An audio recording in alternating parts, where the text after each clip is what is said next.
Hello there. Who is out here for our webinar today? I am excited to be doing this, our first ever one. I can see we've got quite a few of you already in from almost all of you from a separate country at the moment. So that's very cool. Hello, Liz. Hello, Lucia. Hello, Sonia. Lovely to see you. I hope you're having fun over in Portugal. It's been far too long. And we've got our marvellous, getting some big hellos coming in on the chat there. So whilst you're all coming in, just going to tell you a little bit about what we've got coming up. This is the number one, first ever expert panel Q&A webinar.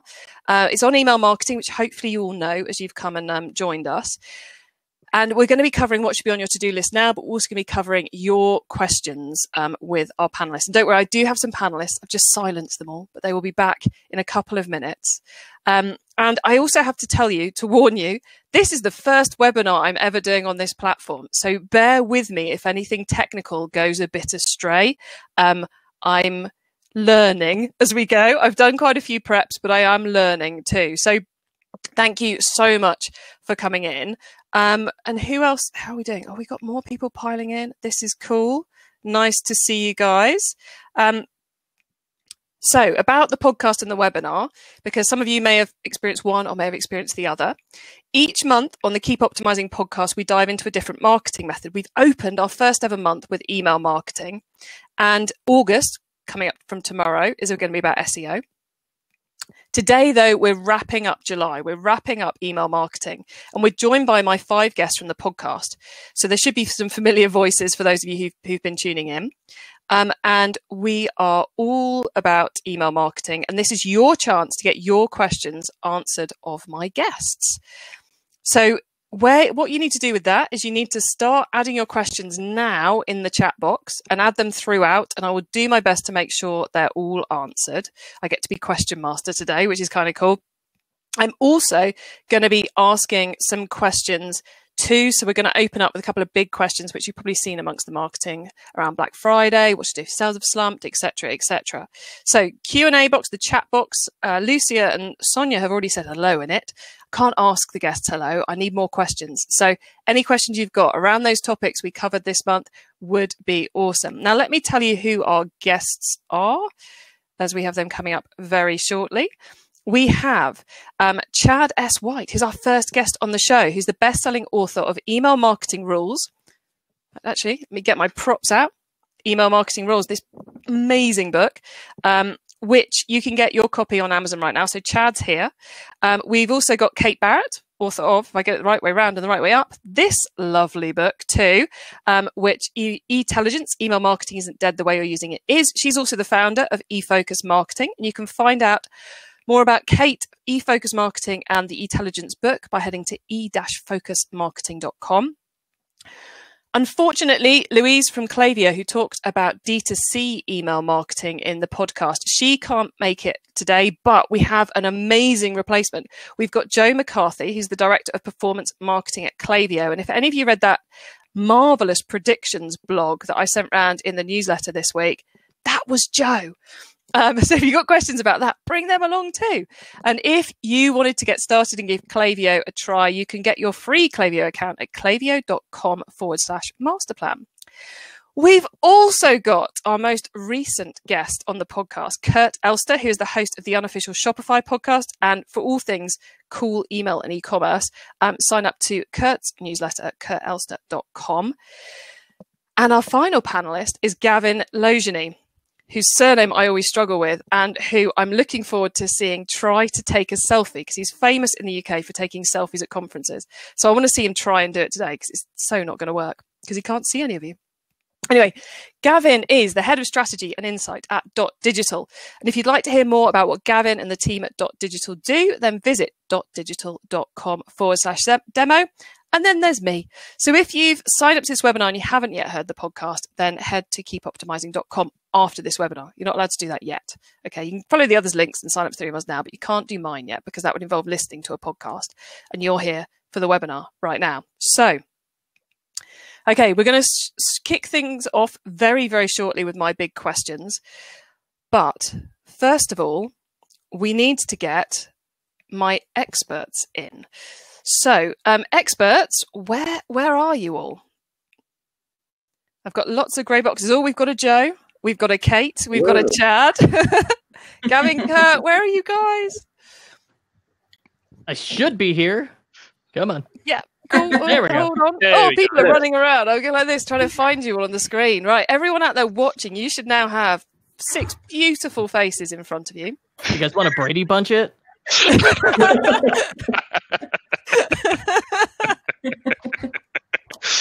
Oh dear! That is genius. The thing is, not many people will know what that is. Are you suggesting we're all a bit old, Gavin? It's a historical show.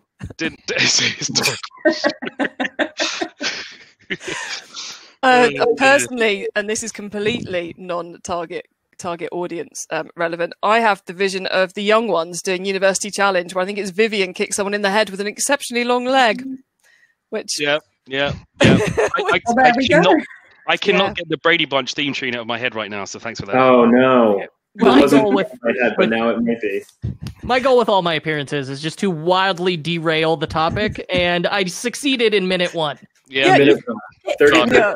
We are early and we're already derailed. So minute 6, I think, but I think you had only been on screen for about 30 seconds, Kurt. So possibly a new record there. Right, guys, we're going to have to talk email marketing because that's what all the lovely people have tuned in for. So we're going to start with the big one. We seem to have shifted now from a world of, oh my God, what do we do in lockdown, to, oh my God, Q4 is going to be insane. So I would like your advice, ideally from kind of like with an email marketing slant on it, as to how we can best prepare ourselves for what may come in the next couple of months around Black Friday, Cyber Monday, Christmas, that whole Q4 thing. And Joe, you're going to have to start because of that marvelous blog you published this week. Fantastic. And thank you for sharing the blog post. Very much appreciate it. And hi, everyone. One of the first things that I would make sure, this is probably a basic recommendation, but I always start here, is just making sure that you have a really great sign-up experience on your website now and always, but especially right now, capturing those email addresses and welcoming people in to start building that relationship with your brand. When it comes to email, if you don't have the email address, you can't do anything. So let's make sure that as traffic picks up, you're starting to actually welcome those relationships in. And then the next best practice, I would make sure that you've gone back through, as we're approaching Q4, we had recommended really heavily that as a result of the pandemic, you went in and changed out a lot of the content in your automated messages to be really empathetic to what was happening. So make sure you've gone back through all of your automations. Make sure that they're have a slight tweak, a slight variation, indicating maybe some holiday touch points. Those are the things that go out every day on their own. So make sure that you've got those up to speed. From there, I would start thinking about your segmentation and who you really want to target, what offers you're going to have. We found that the over 60% of Black Friday and Cyber Monday sales for Klaviyo customers come from people that they've built relationships with in Q3 or before. So now is a really pivotal time to start on those relationships and start welcoming people in with those welcome series, those general newsletter campaigns every week. So I was seeing lots and lots of nodding heads there. Who wants to nod the heart? Oh, Kate, you pretty much just put your hands up there. I'll go. And Kate, I should say, everyone out there, Kate has to leave us early because I very rudely scheduled this for gone 5 o'clock and she has a school run to do. So thank you, Kate, so much for managing to come along as part of this. But any of you out there watching, if you've got questions specifically for Kate around the email sign up podcast we did, get those in early so as we can cover those off before she goes. So Kate, Black Friday, Cyber Monday, what should we be doing to prep? What's your top tip? Yeah, so I think the whole of Q4, like you said, is going to be crazy. And I think we need to be thinking about it as a whole and how that communication goes across the period, not just on one day, although obviously we have key focuses. So for me, just to pick up on Joe's point around segmentation, look back even further than this year and look back at what happened last holiday season. Who bought? Who only buys from you during the holiday season and doesn't buy from you any other times? What's the level of what they've purchased? You know, that alone will be able to help you identify a segmentation strategy for the holiday period, because I think a lot of people don't do that. They carry on with their normal segmentation, and actually customer behavior, particularly for e-commerce over Christmas and Black Friday and Cyber Monday can be completely different, what they're looking for. So think about your segmentation, and then in the same breath as that, think about your timing. So depending on who's on your list and whether they're male or female, the age ranges they are, you know, different information that you would have about them, people buy things at different times. So what portion of your audience are doing the majority of their shopping for, let's say, for Christmas in October, November? Who are the early birds versus who are the ones that usually buy later? And, you know, who are the ones who buy on Christmas Eve or Black Friday, Cyber Monday? Who are the ones that always come on and buy something? Who are those ones that are the first ones in there? They're your VIPs.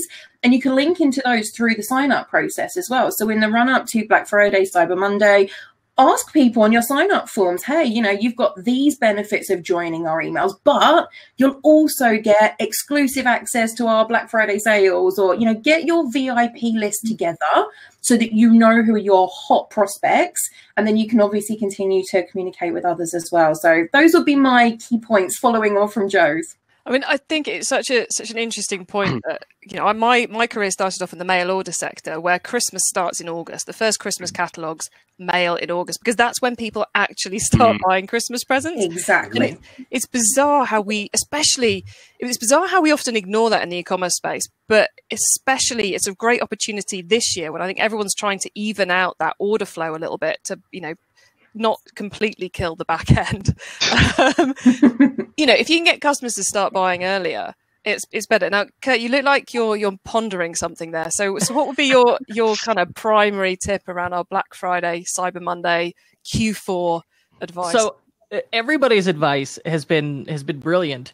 The thing that our successful clients do is start running things to grow the list and get the list engaged now. So in addition to the stuff that Kate and Joe suggested, which I'm 100% on board with, now is like the best time to run a giveaway. Like we work with Hoonigan. We help manage their Klaviyo account, their Shopify store, and they gave away a car last month. They're giving away a car this month. They'll probably keep giving cars away leading up to Black Friday, because that's going to, but you know, they're in a position where they can get sponsors to give away cars. You don't have to do that. What's your best selling item? Like give away that in like 3 $50 gift cards. But I like, for actually running the giveaway, I like Viral Sweep a lot. It integrates with Klaviyo. It works really nicely. But ramping up that list, and also getting the list excited, getting them engaged. I had a friend who once told me, he goes, man, every so often, you just got to wake up your list. I said, how do you do that? He goes, well, last week, I sent out an email to my list, which at that time had like 30,000 people. He goes, and I told them I was worried about my man boobs. I was like, what? He's like, but that had he goes, that email had the highest open rate I've had in a while and the highest response rate. So like a giveaway is that kind of thing. So come up with your own man boobs email and come up with, you know, your giveaway, something that your people would be excited about. And I think that will really get people engaged leading up to the holidays. Cool. I've got a follow-up question from Chris, who's watching on that in a second. But I really hope everyone's in the same position in the grid where everyone can see, because when you said man boobs, in my vision, Gavin went, "Whoa!" yeah. I did. Which is genius. So yeah, well, it worked. It woke everybody up, didn't it? Yeah, it did. You've scored again there, Kurt. On the tally here, you're going off the charts. Right, I gotta go. I can't keep up with that. I'm leaving. I'm going to very quickly ask Chris's question, because let's face it, the audience's questions are more important than mine. So Chris had a follow-up, which I think lots of you are going to have points of view on this, which is, how do you deal with contest hunters who join your list when you do giveaways? Oh, Gavin's making noises. The thing is, I was going to jump in and say something about this anyway. It's one thing to get people excited about joining your list for the holiday period. It's another thing to keep them engaged throughout the year after the holiday period has come and gone. So you've got to make sure that any offer, any giveaway is going to be connected to your brand, and is a reason for someone to sign up for that. They win that or they don't win that, but hey, I still want to stay subscribed to your mailing list. So it's that offer, that giveaway. Don't go too crazy. I mean, I don't know the brand that Kurt was talking about, but if cars aren't connected to their brand, then you might get people just signing up for it. Right. I didn't get the car. Let me leave. I learned this one the hard way. My wife is a travel blogger. I was like, let's do some giveaways. She gave away an Amazon gift card. Suddenly, thousands of people show up. And it turned out, we didn't know this. There are like paid services you can sign up for that will just tell you about giveaways. Yeah. There's people that do that. There's people that will sit at home and sign up to every single thing under the sun. And I've seen it before on some websites, and it's been like clients' giveaways. And I've seen it on a website. It's like, oh, do you want a chance to win X? And it's like, that's my client. So you've got to make sure that whatever you are giving away, there's a connection to your brand. And if they don't win it, hey, I still want to stay engaged, and I still want to stay subscribed to this mailing list. So you've got to go further and farther beyond to make sure your content is great and it's engaging enough for people to want to stick around. And that's regardless of whether it's Christmas or not, right? It's going to be throughout the year. Make sure you're giving people more than just this 20% off or a free giveaway or something like that. They've got to want to stay engaged. And one thing I want to add to that, Gavin, that's a fantastic point. And to make sure that if you do a giveaway like that once you've acquired those names, that you start cleaning them from your list in the coming months and start to press out those that aren't engaged, because it's great to get people in, but then people who do no harm can actually do a lot of harm. If they're not engaging, they can definitely hurt your deliverability. Can I ask Joe a question? Chad? I want to quickly do something with Chad, and then I will come back and we'll let Kurt ask Joe the question. See, this is what I was thinking. Are you going to lose control?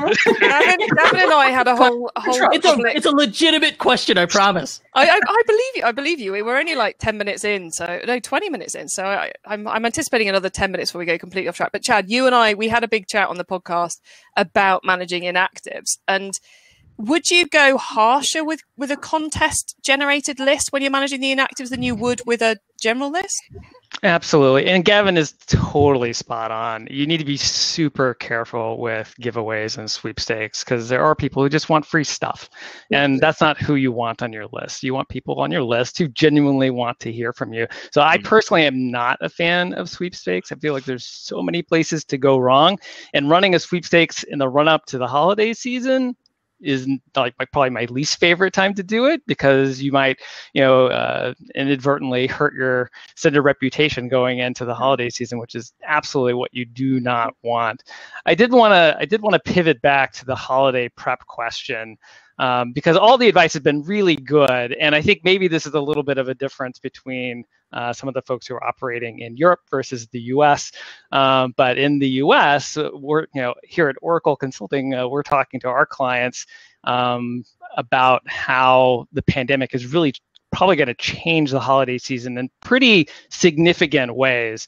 I think it's pretty clear, at least here in the U.S., that we are not handling things very well, and so the pandemic is not going away. Absolutely. Yeah, we're absolutely going to be impacted. And so, for instance, we just put out advice about how the shape of the holiday season is going to be quite different this year. We're advising all of our clients to move promotions earlier in the season. For instance, I personally think Singles Day, Veterans Day is going to be much bigger, whether you're promoting it as veterans or singles or whatever. I think there's going to be a lot of volume on that day. I think it's going to be a big day, but I think volume in general is going to be moving earlier. I think that by the time we get to Green Monday on, I think it's the 14th of December, things will be shutting down in a way that they don't typically shut down. And really the big thing is that store capacity is just not going to be there. Black Friday is going to be a different holiday this year. We're not going to be driving people to queue up at 5 a.m. in front of stores. It's just not going to happen. So Black Friday is going to be much more like Cyber Monday. Super Saturday is going to be almost non-existent, that last Saturday before Christmas. And heaven forbid things get even more out of hand and there's supply chain difficulties, then you're going to be thanking your lucky stars if you shift it as much forward as you can. And I think that actually consumers are really primed to listen to that earlier messaging. We have all been sort of traumatized by what we have not been able to get our hands on during the pandemic. I mean, I personally have seen lots of supply chain disruptions and things that we want, not just toilet paper, but all kinds of things that just suddenly you can't get, meat or whatever, puzzles, flour, you name it, like there's been disruptions. And so heaven forbid that continues, people are going to want to have those presents in hand. Pandemic, no pandemic, people want their holidays to go as planned. They're going to want to get that special gift for their loved ones. And I pity brands who don't do the prep this year because they're going to have angry customers. They're going to be slightly understanding because of the pandemic, but not really. People still want their stuff, and they're going to think about, did this retailer ruin the holidays for me by not delivering like they said they were going to? So here at Oracle, we see like the potential for huge disruptions. Hopefully they won't be as big as like the worst case scenario, but we are definitely advising our retail clients and our other B2C clients to move things forward, to do lots of precautionary planning, getting nimble, using, if you don't have a modular email architecture in place, do that right now so that you can be more nimble. So like we're advising a lot of different changes. And I did want to put in a quick plug. We have a quarterly series for like sort of a year-round effort for getting ready for the holidays. And you can find that at go.oracle.com/holiday marketing quarterly. The Q3 one is out. It's a 22-point checklist of things you should pay attention to help you get ready to have a great holiday. I'm going to excuse that plug because it's very good and I've emailed it out. So everyone watching, I'll send you a link to that along with a link to Joe's pure content. Very quick question. What's Green Monday? So Green Monday it's usually the second Monday in December. It does move around. I'm pretty sure this year it's December 14th. And it's just another like day that historically does really well. It's sort of like towards the tail end of sort of the e-commerce cycle in December. Well, it's going to be really interesting this year, right? So if we do have a second wave, which everything's pointing towards it, we're going to be online purely again. No one's going to be able to get out to these stores. So what's going to happen to delivery times? Are we going to be pushing delivery times a little bit more closer to the big day, or are things just going to completely collapse? Because even Amazon have struggled at the beginning of COVID. So we're going to be in that position. And I totally agree with what Chad's saying. There are lots of brands, and I'm sure we all have them, lots of brands that we work with who never plan far enough ahead. And they're still going to do that, and it might even be worse now that they have the awful word at the moment is furloughed staff. So they've got even a smaller skeleton staff, so they still can't plan to do things. So they're going to have to prioritize and make sure that if Christmas and that holiday period is a time where you recoup a lot of revenue throughout the year, that you just need to prioritize and drop most things and make sure you plan ahead. Okay, everyone, if you've got questions for our marvelous panel, please add them in the chat box. It's great to see so many of you coming and joining us as we carry on through this hour. Now, Kurt, I stopped you from asking Joe a question earlier. Would you still like to ask it? This could be a good question for Chad as well. A common theme I'm hearing here is list health is important. So list hygiene is important, and this is critical deliverability. It's one of like the most overlooked but important tools in a merchant's email marketing toolbox is that list health. Can Joe or Chad tell us like, okay, why is list hygiene important and how should we be doing it? Yeah, so I think about this a lot is why I'm asking. Yeah. No, list hygiene is super important. GDPR. We have certainly in Europe there's way more guide rails. Can I just say we are not descending into the world of GDPR. Okay, so we've got legalities of email versus list hygiene and making sure that you remove your hard bounces after one bounce, that you've got your soft bounces in after a certain time period, that they are removed. And in all honesty, Kurt, I think from my side, it's the same with anything, right? List hygiene isn't a problem until it's a problem. So if you're using data sources that aren't good quality data sources, so, you know, if I gave away a car and, you know, I run an email marketing agency, if I gave away a car, I wouldn't get data back in that's going to be good quality for my business. It's going to be a lot of gaming data. It's going to be a lot of temporary email addresses, things like that. So think about how that data is coming in. And then if you see that there are sources of data that do have specific problems, then look at perhaps putting, you know, a real-time verification on your sign-up forms on your website. If you need to, you can run data sets through verification tools as well to check these things. But a lot of the time that will be for slightly older data, and then that brings up issues in itself. So for me, it's about having a platform behind you, and we won't go into which platform, but a platform behind you that is going to automate that. So all your bounce processing rules should all be done by your email platform, removing your complaints. So when someone presses the spam or junk button, it comes back through the feedback loop for those who have it available. That should all be done in real time to remove those. So having a system that supports you in that is really important, but it should be automatic. Cool. I think one of the biggest things, everyone is absolutely right that list cleaning and hygiene are very, very important and overlooked.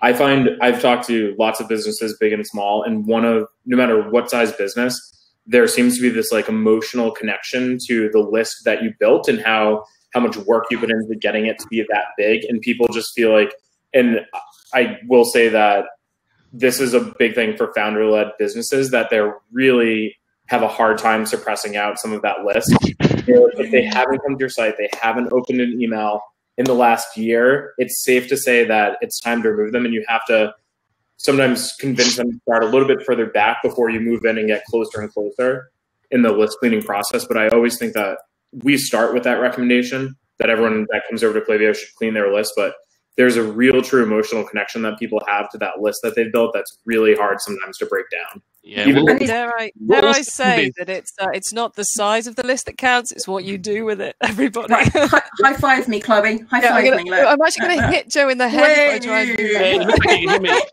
It's funny that we're all smiling about this now, but when it comes to speaking to your clients about these things, it's actually painful. Oh, it's hideous. Yeah. Yeah, we've got X amount, we don't want to get rid of it. This is our email list. But if they're not engaging with you, you have to consider the impact that that's going to have on your deliverability, on your stats generally. But one key caveat to that is don't just look at your email data in terms of inactivity. Look at it across your business. So look at if somebody has purchased from you in the last 12 months, let's say, as Joe's example, but they haven't interacted with your emails, you need a different reactivation strategy for them versus someone who's not interacting at all. So think holistically around the business as well. Yeah. RFM modeling comes into play in that respect as well. And I do a lot of work with clients as well, looking at the sort of placement in inbox, people seeing emails, not necessarily clicking on them to open them, but that driving a sale anyway. So you've got that display or visual aspect in the inbox, which actually drives people to do that. So yeah, don't disregard the sales, and you've got to use all the data available to you, right? To have the right snapshot of the individual to understand exactly what you should be doing next.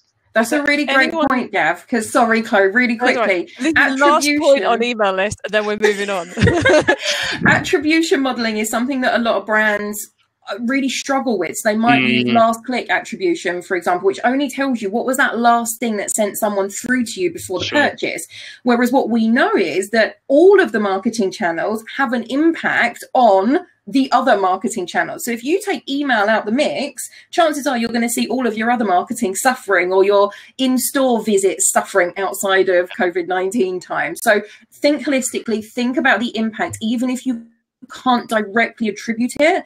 Everything is a touch point, and everything is a customer communication opportunity. Yep. Nicely put. Okay, anyone out there wondering what RFM is that Gavin just mentioned? It's recency, frequency, monetary value, and it is the core way of segmenting customers in the world of retail. Google it. We're not going to get any deeper into RFM for now. You need to add E on the end of that as well. ERFM as well. You need engagement. On the beginning. But that, On the beginning, Gav. On the beginning. On the beginning, yeah. Yeah. But that's all Otherwise, I'm going to say. Otherwise, it'd be RFME. RFM. Yeah. Okay. The Brits are having a slightly weird discussion, so we'll just leave you two out of it for a minute. Okay, I wanted to we've been looking forwards at Black Friday, Cyber Monday, and Q4, but the flip side of this huge surge and this huge uplift we've seen is that a lot of businesses right now are struggling because their sales have fallen through the floor, and there's a lot which email marketing can do to help people who've seen that reduction in sales. Some of which advice may be markedly similar to what we've actually suggested for those who are seeing great surges. But who's got some advice for those who are struggling right now to get those sales coming in? Who wants to start? Gavin. There's a lot to do, right? But there's like a checklist you could probably do.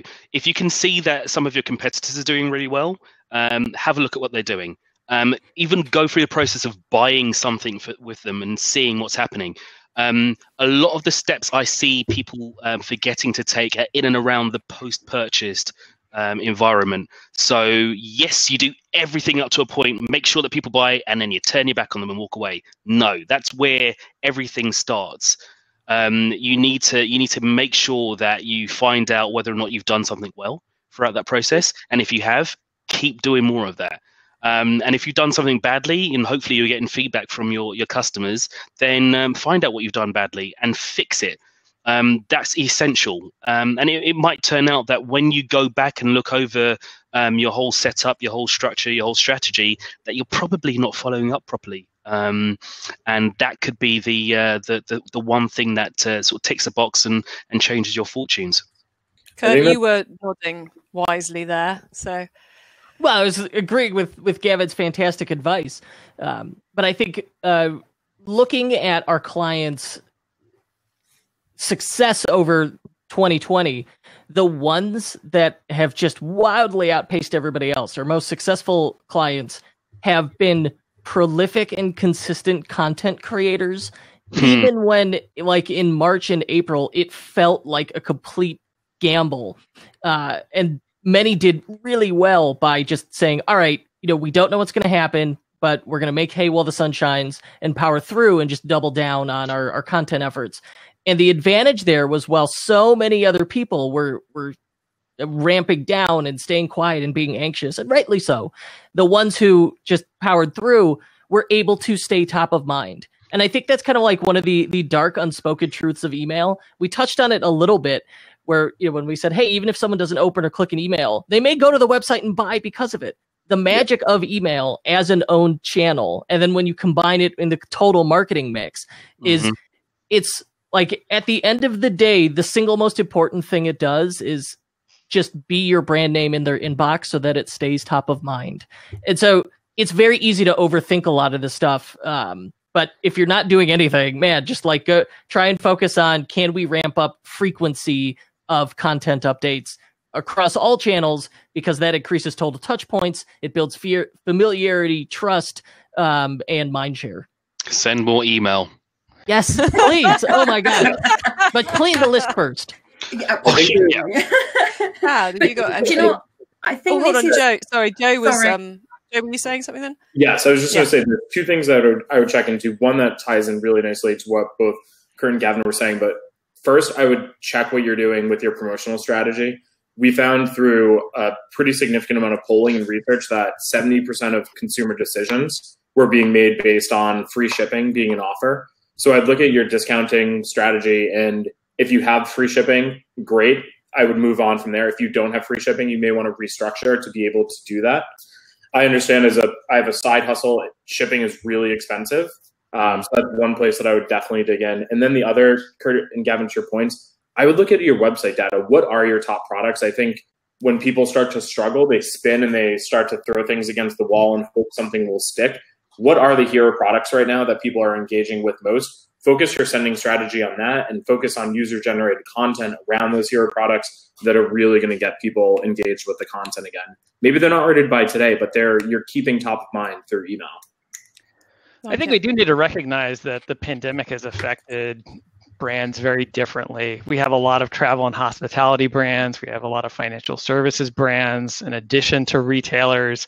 And we have some great like tech brands at Oracle as well. And their experiences are wildly different. And so in some cases, they've dialed back frequency pretty dramatically. If you are a travel and hospitality brand, if you are a cruise line, there is not a lot of point in heavily pushing email promotions because you are not able to book anything near term. If you're an airline, the same thing. So, for those travel and hospitality brands that we have, like the strategy there is about pulling back. It's about trying to like do some engagement, some non-promotional stuff. But if you're if you're retail, the big shift that we've seen is that our brands have had to shift to online. Some brands have huge store bases that are all, that sat idle for a while and now are in various stages of coming back online with tons of restrictions, and you've got to message those restrictions. But they've seen huge increases in their online sales and lots of brand new online shoppers. And, Kurt, to go back to your question about like, managing your list going into the holiday season, I think that's one of the big wild cards this year is that you've had this period of time where you might have been, emailing your customers a lot less because of your individual circumstances. And you have other cases where you have brand new subscribers who have never purchased with you online, have never signed up for email, and you have a whole different dynamic with those shoppers than you do normally. And I think that's another like curveball that we're all being thrown this year, is that our lists are different this year because you have this big influx. And part of that's driven by the supply chain disruptions. The Oracle Data Cloud here collects a lot of information from like CPG sales and stuff. And we saw record levels of product trials. So lots of brand switching. And so there's really a race right now to see if those folks that tried your brand for the first time, if you can lock them in, or if they're just going to go back to that brand that they were very happy with before they were not able to get what they wanted. So there's a lot of like locking in loyalty, but then also trying to like steal those customers who are trying you for the first time. So there's probably way too much dynamicism going on right now in people's lists. But that I think is a big opportunity and a big risk. For those incumbency brands, locking in loyalty is essential. And for those sort of challenger brands, trying to lock in those first time trials is huge. And again, the holiday season is one of those make or break periods. If you falter then, it is not going to be good for you. But I think just sort of ongoing, today, tomorrow, next month, locking in those new people is a big deal. Okay, you have to leave us in a few minutes. So did you want to have your final word before you exit?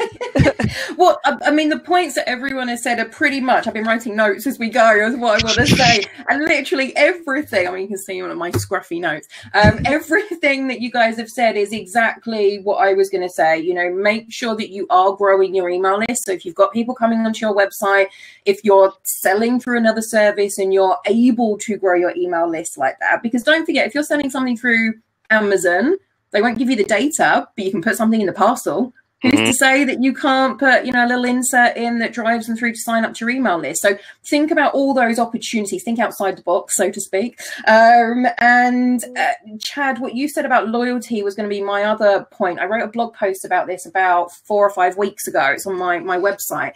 And for me, this is absolutely critical because people have had a real shift in their whole behavior, what they do, who they shop with, even down to your supermarket that you shop with every week. And I've heard people who've said, I used to shop with whoever all the time, couldn't get a slot with them, so tried party number 2. Wow, they were brilliant. Their customer service was brilliant. I'm going to stay with them. So we've got to work on the loyalty of the people that we have and making sure that we keep them loyal to our brand. And that goes across the whole business, of course, but email can help you with that. And bringing those new people in and keeping them in, exactly as Chad said, you've got to think about that journey and what do they need and how do you keep them engaged? So that comes down to your automation strategy. It comes down to the customer journey and how you speak to and communicate with people at every single stage of that. So Gav was saying about post-purchase. If you don't get that right, you don't drive your engagement going forward and people coming back.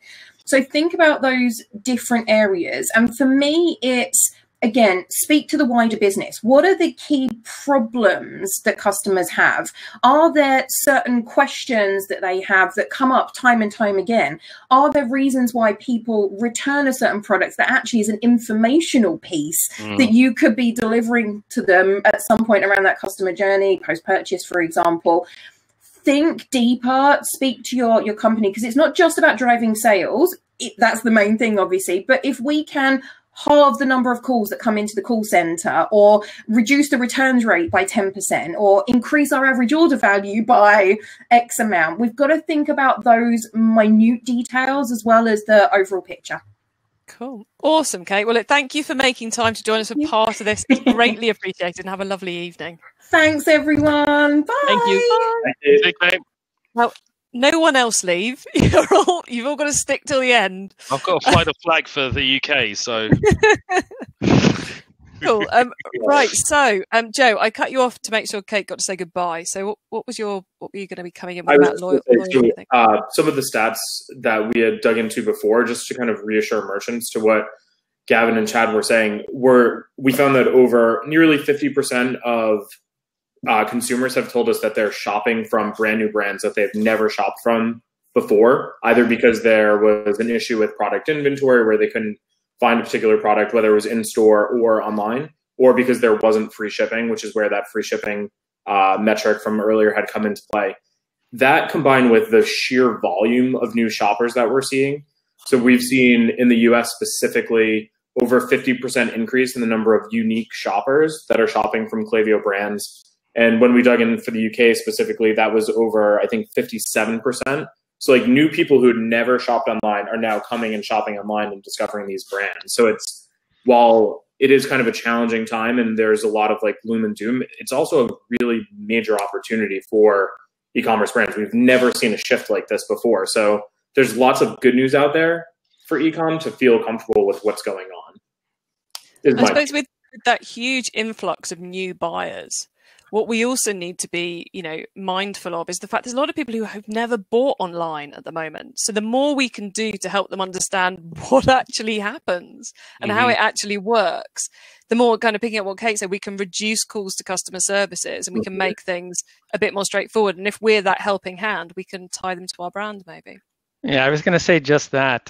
Here in the US, 7% of adult Americans had never purchased anything online before the pandemic, and over a third of them, as of I want to say like the end of April, had bought online for the very first time in their lives. So yeah, there's some education for new customers that has to happen, and then there's a degree of education for like first-time online shoppers. I think there really was, and I think to a certain extent still exists, an opportunity to do like very basic education, especially in places where your stores aren't really fully ramped back up again. Like you need to your stores provide a certain level of education for shoppers, and we don't always replicate that very well online. So there's an opportunity as part of your welcome series, etc., to have very basic information about, how you source materials and where you make things, and, how you care about quality, how you treat your workers, and just sort of the basic sort of fundamentals and values of your business. There's a lot of opportunity to communicate that kind of stuff to make people feel good about the purchases that they're making from you, and get that education that they might otherwise get, in a store. We saw some really good results off the back of people using, I know this is all about email, but people using other channels to help boost email as well. So live chat was a great thing because you had some of your best staff. Some of your best staff would be in the store. They know your products inside out. They know how to speak to customers for starters as well. You don't often get that with people online, but they know how to speak to staff. They know how to sell products in, switching those people from the shop floor to manning the live chat was great. We saw some amazing sort of push off the back of that. Just more people being online, more people available to talk as well on live chat.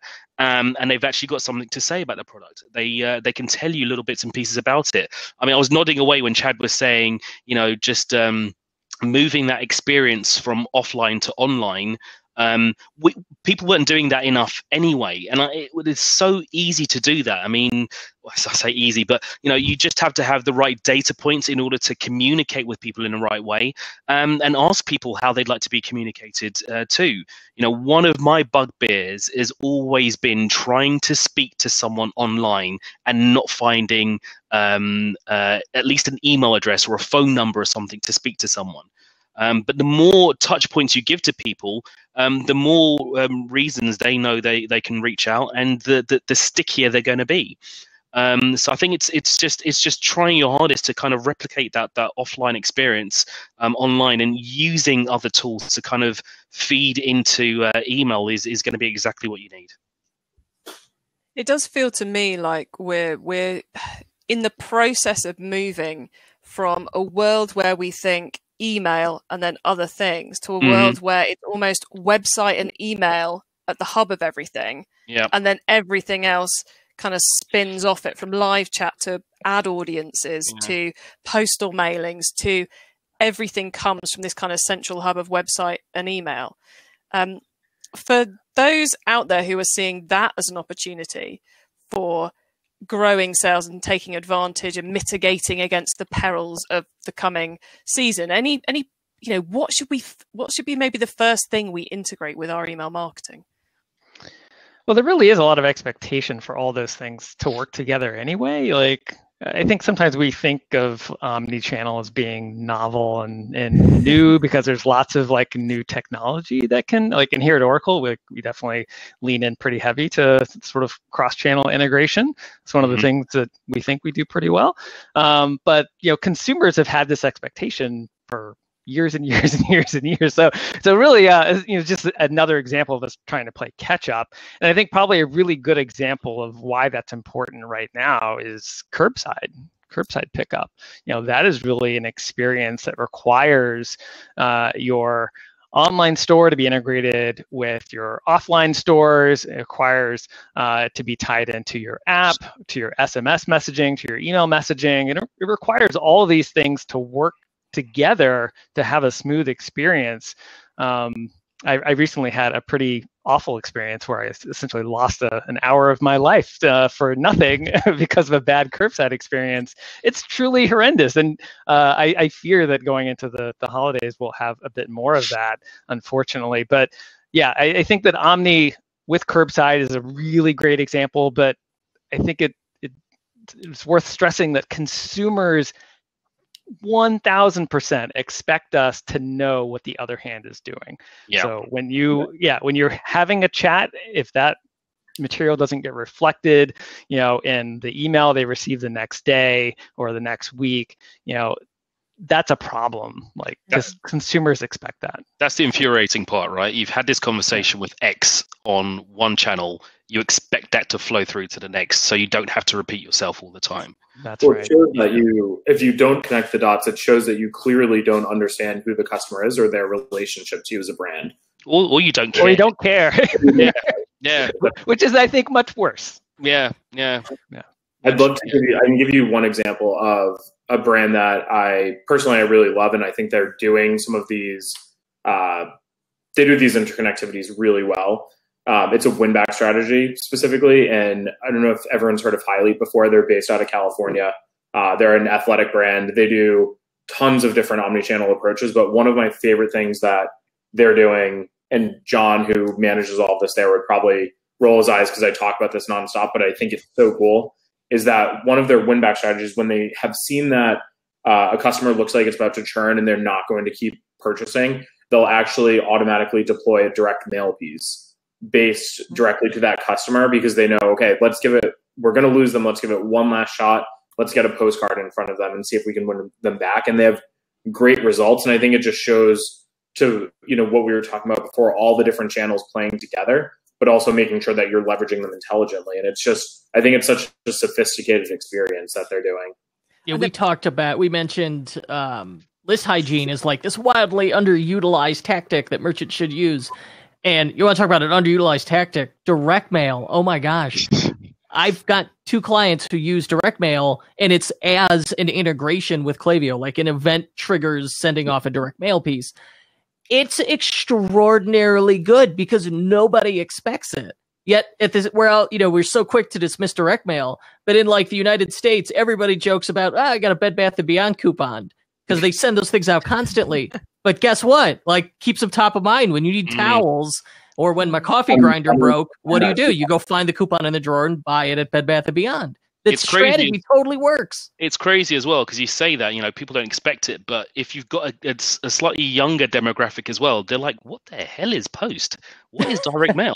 So when they get that because, it's the feeling of actually seeing something addressed to you, which leads back into personalization and making sure you're using the right data as well. But it's having that ability to, as Joe was saying, trigger the right message to the right person at the right time effectively.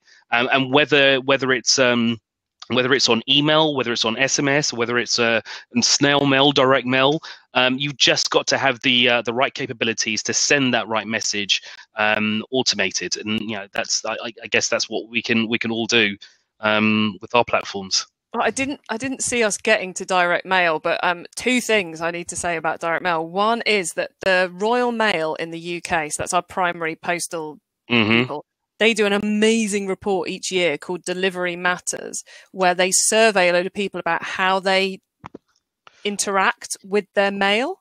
And it's absolutely fascinating where it goes in the house, how different demographics use it, and all the rest. They've been doing it for about 10 years. So I will add a link to that when we send out this video to everybody too. But the other one is, and I don't know if you guys have this in the States, you must do, but something which is just starting to come in the UK is what they're calling programmatic mail, but it's personalized direct mail pieces as far as catalogs. So you don't just trigger off, here's the Bed Bath & Beyond coupon. You get the Bed Bath & Beyond coupon with the product you were looking at when you abandoned your browse on the website, type thing. I'm seeing lots of nods. Clearly you've got that in the States. Yeah, you can totally do that. And I do think that's pretty cool to do. And I think sometimes when we have email marketing discussions, I love email marketing. I've written 3 books about it. But email does not operate in a vacuum, right? There's all these other channels, and one of the things that I try to really drive home is that you should be using every channel according to its strengths, right? Like the messaging that you would put in an email is not the same messaging you would put, on Twitter or on Facebook, right? Because that's a different kind of platform, a different audience. There's different expectations. You should be speaking differently, but there's tremendous advantage to synchronizing your message across channels. Yeah. Shouldn't be the same message, but they should be, sort of singing different verses of the same song. And so when you send that email and then 2 days later or a day later, they receive a direct mail piece, and then a day after that, they see your campaign on Facebook, like that all works together to build that sort of mind share. And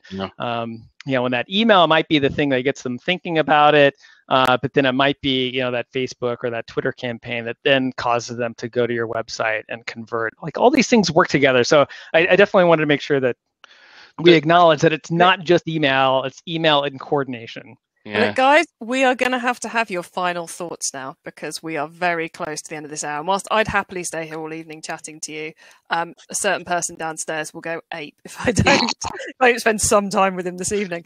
So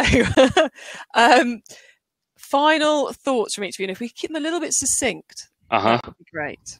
Email tips for the rest of this year, 1 each. Gavin first. I'm going to go first because I think it connects with what Chad was doing. I was saying, and I was going to jump in there. I think all of this comes back to understanding the value of email. If you can calculate exactly what you're doing with email, how much you're willing to spend to convert someone or gather someone in the first place and then convert someone to a sale, that's great. But it ties in with what we were saying about using different channels too. If you can calculate how much email is worth to you and how much a customer is worth to you, and whether or not you can afford to send out a direct mail piece, then that's great. I think just being able to calculate email across the board is going to be a winner for you, because then you can figure out what different tactics you should be using and what is going to make the biggest impact for you. Cool. Who's next? I'm going to go with list hygiene. I am begging you, if you've never cleaned your list, please clean your list, clear it out. I know it will badly injure your ego to see the completely arbitrary metric go down, but it will improve your deliverability, improve open rate, and possibly reduce your email subscription fees by having a smaller but more effective list. List hygiene is like the easiest, quickest win you could do if you are not doing it already. Awesome. Okay, Joe, Chad, who wants to go next? Joe? Sure. Two things. Set proper expectations up front, starting on your website for what customers should expect. If you're going to have a delay with shipping, tell them up front. It'll save the relationship for later. And then number two, as you get close to Black Friday and Cyber Monday, do the same thing, but double down on it. Use a timer. Let them know when the final date is to order, where you know that you'll be able to confirm delivery. Just focus on expectations and you'll really win your customers over. Nice. And Chad, the final word. Oh, thank you. I would say plan, but stay flexible. Like going into especially the holiday season, like create 10 plans for anything you're going to do, and do sort of the universal prep work that might go into executing any of those campaigns, and then save that last 20% for, towards the end when you decide exactly what you're going to do. I think today, but definitely later on in the year, it's nimbleness that's going to win. People who can pivot are going to do well. And we saw a lot of brands pivot in late March and especially in April, a lot of great pivots in April. We're going to have to use that same kind of ingenuity and flexibility, I think, come November and December again. Nicely put. Well, look, guys, thank you very much for being part of our first ever expert Q&A webinar. I've made it to the end and I haven't collapsed. This is good. I think it went really well. So thank you all very, very much. Those of you out there watching, you should now be able to see the slide with the key details of each of our guests. So we have Chad S. White, bestselling author of Email Marketing Rules, and you can grab his book at Amazon's. He's also part of the Oracle crew, so we'll include a link to that in the follow-up email too. Kate Barrett, who had to leave us early, you can get her book and details of what she's up to at eFocus Marketing. Kurt Elster, subscribe to his newsletter at kurtelster.com. Joe, awesome, from Klaviyo. You can get started with Klaviyo today with your free account via klaviyo.com/master plan. And Gavin, who, if you want to know more about what Gavin and the .digital team are up to, then head to .digital.com/demo. You will be getting a link to an email even tomorrow, strangely enough, an email with a link to the video recording of this. And I'll also include links to those various resources we mentioned throughout. So Kate's blog on loyalty. We had the Royal Mail report I mentioned about how direct mail is used, the quarterly Oracle report, Joe's blog. And Gavin, Kurt, if you guys want to chuck something at me, I'll make sure that gets included too. And for those of you who are going to be tuning into the podcast tomorrow when it goes live, August theme is search engine optimization. We're kicking off with the amazing Luke Carthy explaining technical SEO 101. It's really cool. Loads of great tips that will help you very quickly improve your SEO performance. We then get into a very clever, very complicated, but very clever, and you do need to know about it, way of doing long tail keywords with your category pages with Christina Azarenko. That's coming up next week. Dynamic rendering. You're going to have to listen to find out about that because I cannot explain it in 30 seconds, let alone 2 seconds. And then we're rounding off with everyone's favorite SEO topic at the moment, which is how to get sales via organic Google shopping listings. There will also be a webinar. I don't know when yet, though. We haven't worked that out, but you'll be able to sign up for it from tomorrow. So please do check out the podcast. Thank you so much for tuning in and asking your questions. And goodbye. Thank you. Bye, everybody. Bye. I think we're now behind closed doors. So I'm going to stop the recording.